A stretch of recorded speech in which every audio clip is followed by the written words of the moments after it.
Seeing monsters at your window. No, you can't sleep, you pretend though. You don't have to play the hero. Hello అండి, welcome back to my channel. ఎలా ఉన్నారు మీరందరూ? నేనైతే చాలా బాగున్నాను. So ఇది day 3 అనమాట రోమ్లో. ఈరోజు ఏంటంటే మేము కొన్ని ప్లేసెస్ అనుకున్నాం తిరగాలి సొంతంగాని. సో ఆ ప్లేసెస్ అయితే ఎక్స్ప్లోర్ చేయడానికి బయలుదేరాం పొద్దుండే. లాస్ట్ బ్లాగ్లో చెప్పాను కదా మెట్లు దిగుతున్నాను మీరు చూద్దరని. సో ఫైనల్గా అయితే ఆ స్టెప్స్ అన్నీ దిక్కుంటూ స్ట్రోలర్ని ఎత్తుకుని అట్లనే వచ్చాం. కిందకి దిగంగానే రోడ్ క్రాస్ చేస్తే మెట్రో అనమాట. సో కిందకు వచ్చిన తర్వాత గుర్తొచ్చింది ఈయనకి మెట్రో కార్డ్స్, అంటే మన ఏమంటారు మెట్రో ఈ కార్డ్స్ ఉంటాయి కదండి బస్ పాసుల్లాగా. సో అవి మర్చిపోయారనమాట. సో మళ్ళీ వెళ్ళారు ఈయన పైకి. నేను అక్కడే స్టేషన్ దగ్గర నుంచుని ఉన్నాను. నాకైతే ఒకటి అనిపించింది ఏంటంటే మనం ఒక్కళ్ళమే ఉండటం అంత సేఫ్ కాదు అని చెప్పి. ఎందుకనో అంటే చుట్టుపక్కల అంతా కొంచెం ఒక రకంగా ఉంది. అది ఈ ఏరియానే కాదు ఎక్కడైనా కూడా కొంచెం రఫ్గా సేఫ్టీ లేదు అన్నట్టుగా అనిపించింది నాకైతే. ఎందుకంటే మాకు స్టాక్హోమ్లో ఎక్కడ కావాలంటే అక్కడ ఎలా పడితే అలా తిరుగుతాం కదా. ఇక్కడ చూస్తేనేమో అది కొంచెం రివర్స్గానే ఉందని అనిపించింది. బట్ యా ఎనీవేస్ మేమైతే బయలుదేరాము జెరూసలేంకి.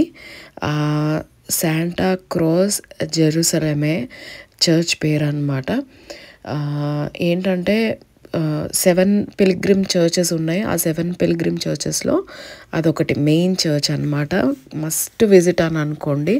చాలా చాలా ఇంపార్టెంట్ థింగ్స్ ఉన్నాయి. బట్ యా అక్కడికి వెళ్ళటానికి మేము శాన్ జియోవాని అనే స్టేషన్లో దిగి, మేమున్న సిప్రో నుంచి శాన్ జియోవాని అనే స్టేషన్లో దిగి అక్కడ నుంచి వాక్ చేసాం. అరౌండ్ 1.5 కిలోమీటర్ వచ్చిందనమాట. కొంచెం అప్స్ అండ్ డౌన్స్ ఉన్నాయి, ఇగుడు దిగుడుగా ఉంది, అంత అర్థమయ్యేటట్టుగా లేదు మ్యాప్స్. అండ్ చాలామందికి తెలుసో తెలీదో నేనైతే అనుకున్నాను. ఎందుకంటే మా పిల్గ్రిమ్ ప్రోగ్రాంలో వచ్చిన చాలామందికి దీని గురించి అంతగా తెలీదు. సో ఎందుకనంటే మేము ఇక్కడికి వెళ్ళేటప్పుడు ఒక ఆవిడ రోడ్డు మీద కనిపించి సేమ్ ప్రోగ్రామ్కి వచ్చిన ఆమె అడిగిందనమాట. మేము దీని గురించి చెప్పగానే షాక్ అయింది. అవునా, నేను కూడా వెళ్ళాలైతే అని చెప్పి. సో అలా చెప్తున్నా నేను, అంతేగాని నాకు పెద్ద ఐడియా లేదు. ఇదేంటంటే నా ఓన్గా నేను రీసెర్చ్ చేసి పలానా ప్లేస్ ఉందని తెలుసుకుని ఖచ్చితంగా వెళ్ళాలని అనుకున్నాం. తర్వాత తెలిసింది ఏంటంటే ఆ 7 పిల్గ్రిమ్ ప్లేసెస్ చర్చెస్లో రోమ్లో తిరగాల్సిన దానిలో ఇదొకటి అని చెప్పి. ఇది కూడా కట్టింది 4th సెంచరీలోనే. అండ్ సెయింట్ హెలెనా ఉండే ఒక ప్యాలెస్లోనే ఉండిందనమాట. ఇది చాలా చాలా ఇంపార్టెంట్ ప్లేస్ అండి. రోమ్కి వెళ్తున్నాము అండ్ మీరు క్రిస్టియన్ అయితే కనుక ఈ ప్లేస్ని మస్ట్గా విజిట్ చేయాలి. ఎందుకని అంటే సెయింట్ హెలెనా గారు హోలీ ల్యాండ్కి అంటే జెరూసలేంకి వెళ్ళి హోలీ ట్రిప్ చేసుకునేటప్పుడు అక్కడ నుంచి కొన్ని ఇంపార్టెంట్ థింగ్స్, జీసస్ క్రైస్ట్ ప్యాషన్కి సంబంధించిన ఇంపార్టెంట్ థింగ్స్ అయితే తీసుకుని వచ్చారు. జెరూసలేం నుంచి మట్టి తీసుకుని వచ్చారు. అది చర్చ్లో గ్రౌండ్ మీద వేశారు అని అంటారు. అండ్ ఇది వచ్చి మౌంట్ కల్వరీ కొండ మీద ఒక చిన్న పీస్ని తీసుకుని వచ్చి ఇక్కడ మౌంట్ చేశారనమాట, పెట్టారు. అది కూడా అక్కడ క్లియర్గా రాసుంది. అండ్ ఆవిడ వెళ్ళినప్పుడు ఏంటంటే క్రాస్, రియల్ క్రాస్ నుంచి ఒక చిన్న ఫ్రాగ్మెంట్ అయితే తెచ్చారంట ఇక్కడికి. అది దాని గురించి సంబంధించి చాలా కాంట్రవర్సీస్ అయితే ఉన్నాయి. బట్ ఏదైనా కూడా మన నమ్మకాన్ని బట్టి ఉంటుంది, మనం ఏది నమ్ముతున్నాం అనే దాన్ని బట్టి ఉంటుంది. మేమైతే చాలా హ్యాపీ ఫీల్ అయ్యాం అక్కడికి వెళ్ళినందుకు. ఇది వచ్చి వెనరేటెడ్ అండ్ పేరు తిరగట్లేదు కానీ మీకు స్క్రీన్ మీద కనిపిస్తూ ఉంటుంది పేరు. చిన్న పాపదన్నమాట. ఇక్కడ ఆవిడ థింగ్స్ అన్నీ పెట్టారు. తనేంటంటే క్యాన్సర్ తోటి చనిపోయింది. అట్ ద ఏజ్ ఆఫ్ 6 క్యాన్సర్తో చనిపోయింది. చనిపోక ముందు దేవుడికి అరౌండ్ 200కి పైనే లెటర్స్ రాసిందంట. ఆ లెటర్స్ అన్నీ చర్చ్ పెద్దలు చదివి ఇలాగా వెనరేటెడ్ ఇది ఇచ్చారు. సెయింట్హుడ్ ఇవ్వడానికి ఇంకా మేబీ లిస్ట్లో ఉందో లేదో నాకైతే తెలియదు, కానీ సెయింట్హుడ్ ఇవ్వాలి అన్నా కూడా కొన్ని మినిమం లెవెల్స్ అయితే క్రాస్ అవ్వాలి అని చెప్పి అయితే ఉంది అక్కడ. ఇంకా నేను మెయిన్గా ఈ ప్లేస్కి వెళ్ళాలి అని అనుకున్న దానికి మెయిన్ రీజన్ ఏంటి అంటే రియల్ క్రాస్ నుంచి తెచ్చిన ఫ్రాగ్మెంట్, ఇంకా ముళ్ళ కిరీటం నుంచి ఒక 2 ముళ్ళులు తీసుకుని వచ్చారంట, ఒక నెయిల్ తీసుకుని వచ్చారంట, మేకు ఒకటి, అండ్ అపోస్తులు థామస్ గారి ఏలు తీసుకుని వచ్చారంట. ఎందుకనంటే క్రూసిఫిక్షన్ అయిన తర్వాత, రిజరక్షన్ అయిన తర్వాత సెయింట్ థామస్ నమ్మరు, లేదు అది నిజం కాదు అని అంటారు, అన్లెస్ ఆయన ఏలు పెట్టి జీసస్ వూన్స్ని నిజంగా ఫీల్ అయినప్పుడే ఆయన నమ్మాడనమాట. సో అందుకనే ఆ ఏలు తీసుకుని వచ్చి పెట్టారంట ఇక్కడ.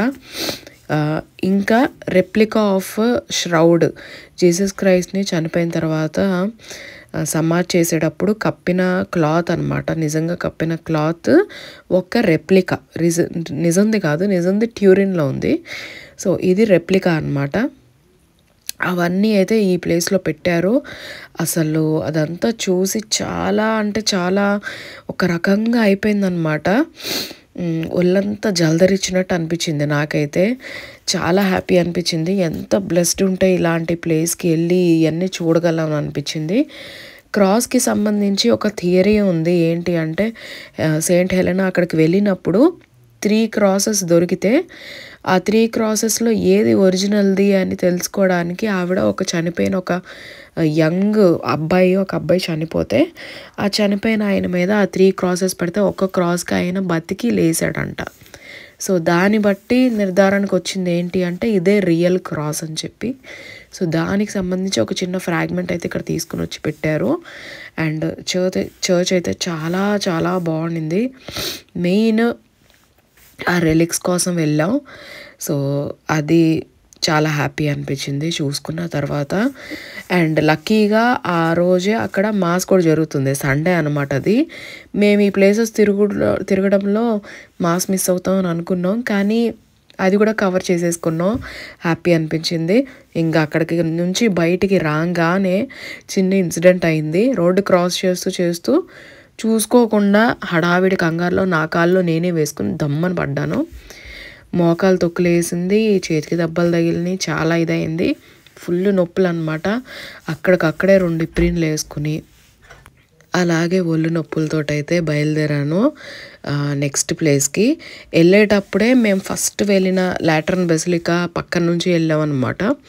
సో అక్కడ నుంచి బస్సు ఎక్కాం. బస్సు తెలుసుకోవడానికి కూడా ఎంత కన్ఫ్యూషన్ అయిందంటే చాలా దూరం అటు ఇటు నడవడమే సరిపోయింది మాకు బస్సెస్ తెలుసుకోవడానికి.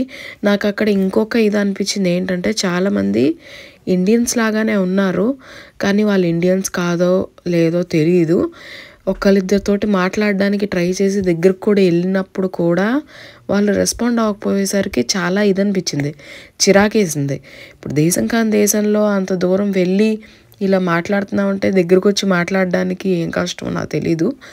మనం హెల్ప్ అడగడానికి కూడా కాదు, జస్ట్ రూట్ కనుక్కోవడానికి అడిగినా కూడా రెస్పాన్స్ ఇవ్వకపోతే చాలా చిరాకు అనిపించింది.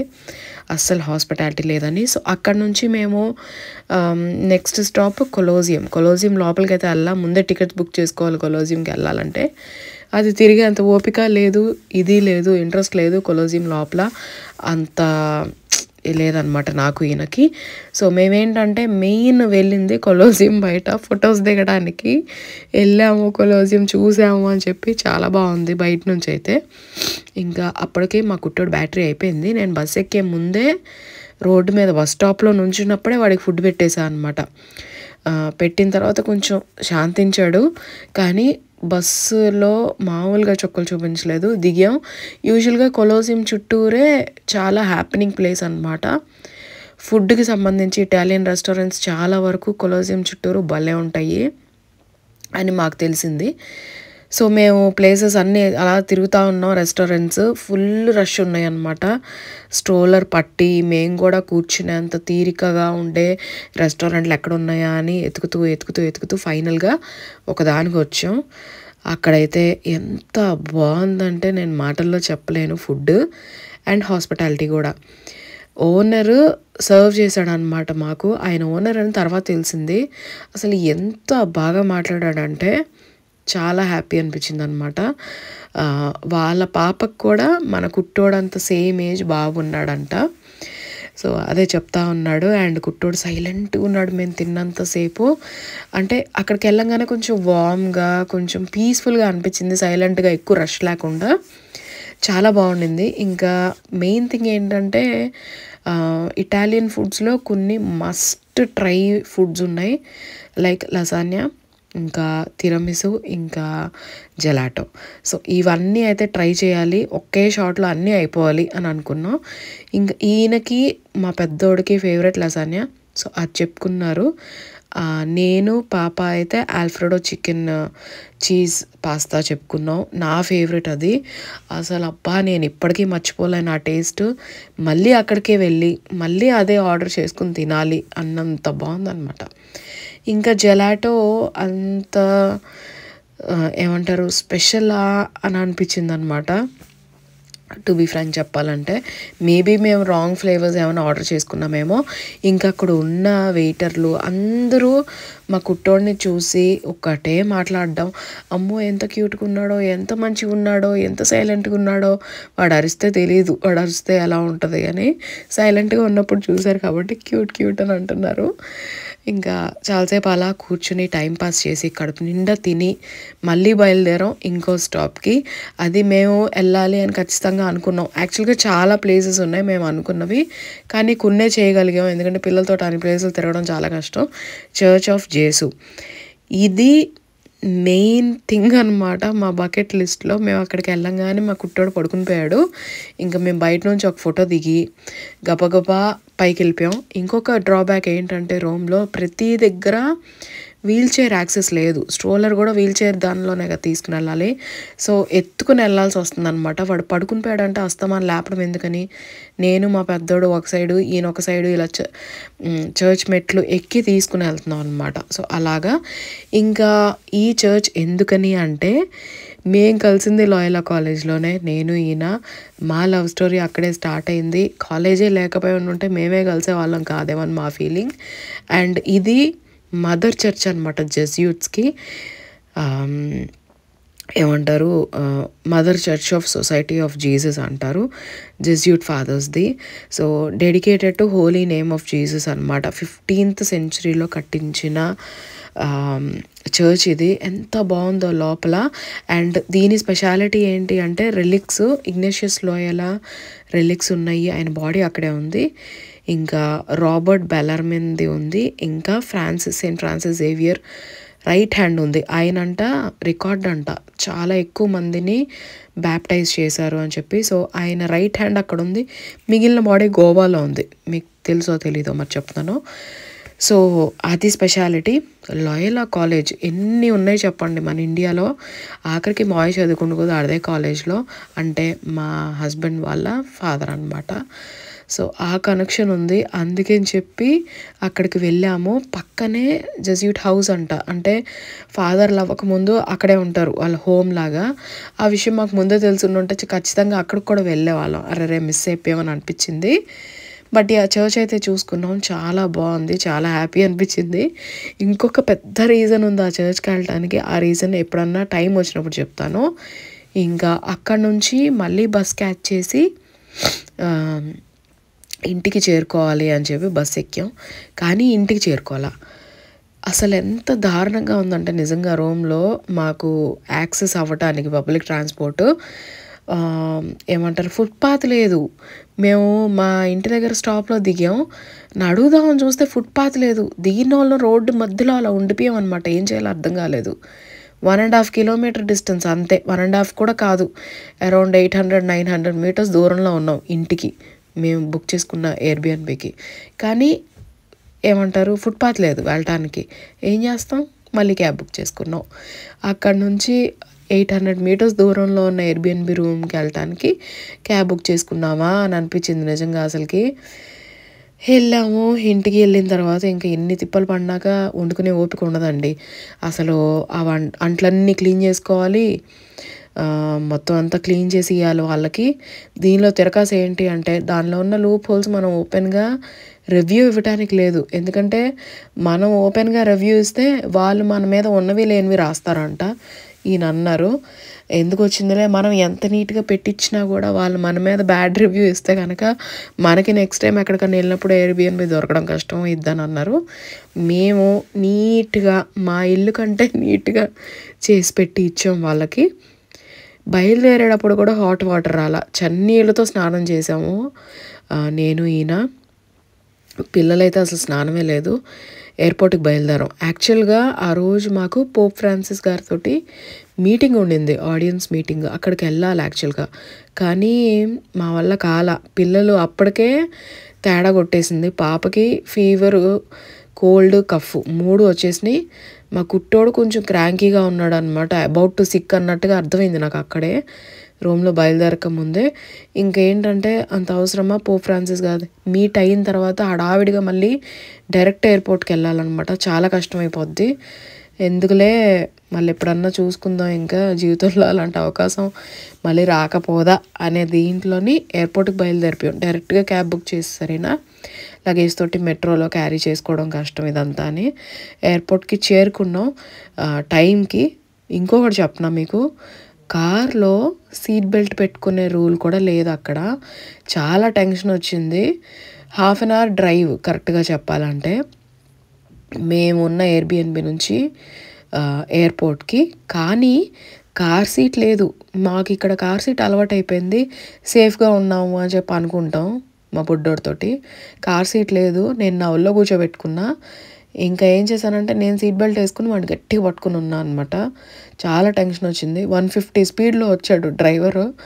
అసలు ఎయిర్పోర్ట్కి చేరుకుంటామా అని కంగారు వచ్చేసింది మా ఆయనకైతే. ఎలాగైతే దేవుడిగా దయ వలన ఎయిర్పోర్ట్కి చేరుకున్నాం టైంకి. అప్పటికే అందరు బ్యాటరీలు డౌన్ అయిపోయినాయి. బ్రేక్ఫాస్ట్ లేదు, ఏమీ లేదు. నేనైతే పెరుగు తిన్నా అనమాట, ఉత్త పెరుగు. ఏమంటారు, మనం తెచ్చుకున్నవి షాపింగ్ చేసుకున్న గ్రాసరీస్ అంతా అక్కడ మిగిలిపోతే వేస్ట్ అయిపోతాయి అని చెప్పి ఉన్నవన్నీ అవచేస్తూ మళ్ళీ ఇంకా ఏమన్నా ఇంపార్టెంట్ ఉన్నాయంటే మిగిలినవి అవి కూడా చెక్-ఇన్ లగేజ్లో వేసేసాను. మీరు నమ్మరు, అవి కూడా వేస్తే ఇంకా పెరుగు కూడా వేస్తే తంతరేనా అని చెప్పి పెరుగు నేను కొంచెం పెట్టుకుని తినేసాను అనమాట. ఇంకా ఇంకోటి ఏంటంటే ట్యాక్స్ రిటర్న్స్ ఉంటాయి కదా, లైక్ మనం ఏదైనా ఇంపార్టెంట్ షాపింగ్ చేసుకున్న రూమ్లో అట్లాంటివి ఏమైనా ఉన్నా మనం అక్కడ ట్యాక్స్ కట్టాం కాబట్టి ఎయిర్పోర్ట్కి వచ్చి ఇలాంటి పెడితే ఏంటంటే మనకు కొన్ని క్యాష్ రిఫండ్స్ లాగా ఉంటుంది అనమాట. మాకైతే ఏమీ రాలేదులే, కానీ ట్రై చేసాం వస్తుందేమోనని. ఏమీ రాలే, పెద్దగా షాపింగ్ ఏం చేయలేదు రూమ్లో. సో ఇంకా డ్యూటీ ఫ్రీ, ఆబ్వియస్గా ఎయిర్పోర్ట్లోకి వెళ్ళగానే డ్యూటీ ఫ్రీ చూస్తూ ఉంటాం కదా, అన్నీ చూసాం. 50% ఆఫ్ ఉన్నాయి అన్నిటి మీద. కానీ కాస్ట్ ఏం పెద్ద తేడా ఏం లేదు, ఎంత హ్యూజ్ డిఫరెన్స్ ఏం లేదు స్టాక్హోమ్కి అక్కడికి. ఇంకొక తమాషా విషయం ఏంటంటే రూమ్లో మేము గమనించింది, లిక్కర్ ఎక్కడ పడితే అక్కడ అమ్ముతారు షాప్స్లో, లైక్ బయట సూపర్ మార్కెట్స్లో. స్టాక్హోమ్లో అంటే స్వీడన్లో అలా కాదు. స్వీడన్లో ఖచ్చితంగా ఒక గవర్నమెంట్ షాప్ ఉంటుంది, ఆ గవర్నమెంట్ షాప్ నుంచే సిస్టమ్ పొలగెత్ నుంచే కొనుక్కోవాలి. అది కూడా ఒక టైమింగ్స్ ఉంటాయి, ఆ టైమింగ్స్లోనే ఉంటుంది అది. సో అంత సిస్టమేటిక్గా ఉంది. అక్కడ అలా లేదు. అక్కడ సూపర్ మార్కెట్స్లో కూడా పెట్టమ్మేస్తున్నారు. ఫస్ట్ చూసి మామూలుగా షాక్ అవ్వలేదు మేము. ఇంకా బోర్డ్ అయ్యాం. ఫ్లైట్ ఏంటంటే బాగా ఆకలేసేస్తుంది. ఫ్లైట్లో ఎక్కిన తర్వాత తినడానికి అంటే మేమేం పెట్టుకోలేదన్నమాట, కొనుక్కోవాలి అక్కడ కూడా. ఏం కడుపు నిండా తినేంత లెవెల్లో ఫ్లైట్లో అక్కడ ఏమి ఉండవు. సో అందుకని ఏమంటారు, టేక్ అవే తీసేసుకుని ఎయిర్పోర్ట్లోనే కూర్చుని ఒక దగ్గర తినేసాం అనమాట. మా కుట్టోడు పడుకుని పోయాడు. ఫ్లైట్ బోర్డ్ అయ్యాం. అసలు నాకైతే చాలా చండాలమైన ఎక్స్పీరియన్స్ అనిపించింది నార్వేజియన్లో. టాయిలెట్స్ నీట్గా లేవు, స్పేషియస్గా అస్సలు లేదు. అండ్ ఏమంటారు, ఎయిర్ హోస్టెస్ సర్వీస్ కూడా చాలా చిరాగ్గా ఉంది. అంత ఫ్రెండ్లీగా, అంత హాస్పిటాలిటీ తోటి అసలు లేదు. నేను ఇంతవరకు ఎక్కిన ఎయిర్లైన్స్లో ది వర్స్ట్ అని అనిపించింది నాకైతే. ఎందుకంటే ది బెస్ట్ ఎక్కాం, యావరేజ్ ఎక్కాం, ఎయిర్ ఫ్రాన్స్ ఎక్కాం, KLM ఎక్కాం, ఎమిరేట్స్ ఎక్కాం, ఖతార్ ఎక్కాం, ఇంకా అంతే అవే అనుకుంటా. ఎయిర్ ఇండియా ఎక్కాం, ఇండిగో ఎక్కాం, ఇంకేం చెప్పాలి, విస్తారా ఎక్కాం. ఇవన్నీ ఎక్కిన తర్వాత ఇది పోల్చుకుంటే అంత ఇది అనిపించలేదు. బట్ ఏం చేస్తాం, ఇంకా అవే ఉన్నాయి, ఆ ఫ్లైట్సే ఉన్నాయి సర్వీస్లో రూమ్కి వెళ్ళటానికి మాకైతే. ప్రస్తుతానికి ఇంకా వేరే ఆప్షన్ లేదు. బ్యాడ్ అనిపించింది చాలా, ఎందుకంటే ఫ్రెండ్లీగా అస్సలు లేరు. ఏంటో ఏదో ఆర్డర్ ఇస్తున్నట్టుగా అనిపించింది అనమాట సర్వీస్ అనేది. ఇంకా ఎలాగోలో అయితే ల్యాండ్ అయ్యాము. ల్యాండ్ అయిన తర్వాత చాలా క్రాంకీగా అనిపించింది. ల్యాండింగ్ టైంలోనే మా కుట్టోడు టాయిలెట్కి వెళ్ళటం, ఏడుపు, గోల అంటే గోల కాదు. ఎట్లాగట్లా ఇంటికి చేరుకున్నాం. ఇంటికి చేరుకున్న తర్వాత చెక్ ఇన్ లగేజ్లోంచి మొత్తం అన్నీ తీసి చూశాను సేఫ్గా ఉన్నాయా లేదా అని. ఎందుకంటే హోలీ వాటర్ తీసుకొని వచ్చాం, ఆ బాటిల్స్ ఎక్కడ ఇరిగిపోతాయని నా టెన్షను లగేజ్లోనే. ఇంకా వెంటనే అయితే తీసామన్నమాట. తీసి అన్నీ చూసుకున్నాను కరెక్ట్గా ఉన్నాయా లేవా అని. అన్నీ కరెక్ట్గా ఉన్నాయి, అన్నీ సేఫ్గా ఉన్నాయి. ముందర అవన్నీ సర్దుకునేవారు నాకు మనశ్శాంతి లేదు. అండ్ ఏమంటారు, డ్యూటీ ఫ్రీలో డిస్నీ స్టోర్ కూడా ఉండిందనమాట అక్కడ. ఇంకా ఇది తీసుకున్నాం, బేబీ యోడా అంట దీని పేరు, నాకు కూడా తెలియదు, స్టార్ వార్స్లో వస్తుంది. అది లాస్ట్ పీస్ ఉందంట, అది వీడి కోసమే ఉందేమో మరి, వీడికి రాసి పెట్టుంది మేము కొంటాము అది వీడి కోసం అని చెప్పి.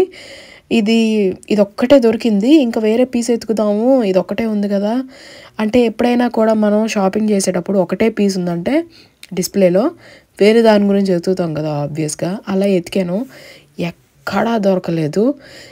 మూలలు ఎతికే ఇది ఉంది, నాకు ఎక్కడా దొరకలేదు.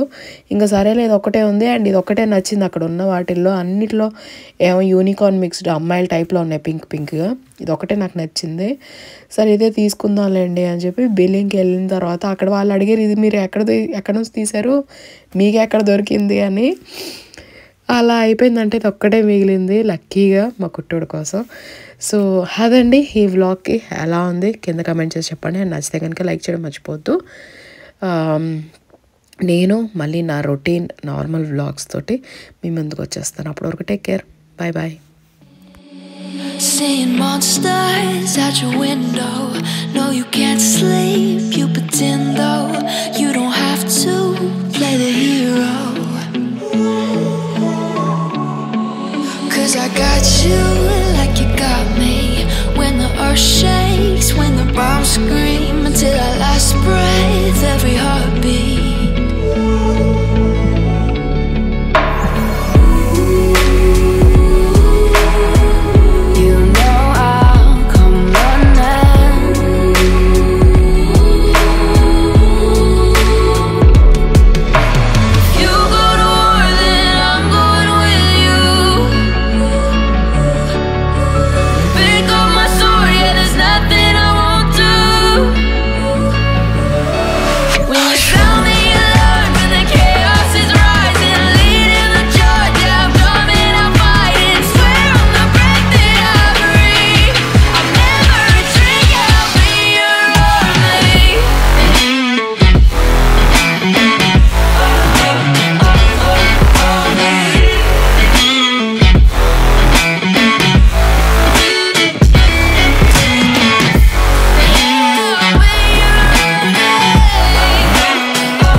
Turn to real life and the ground's filled up with landmines. We will face it, standing side by side.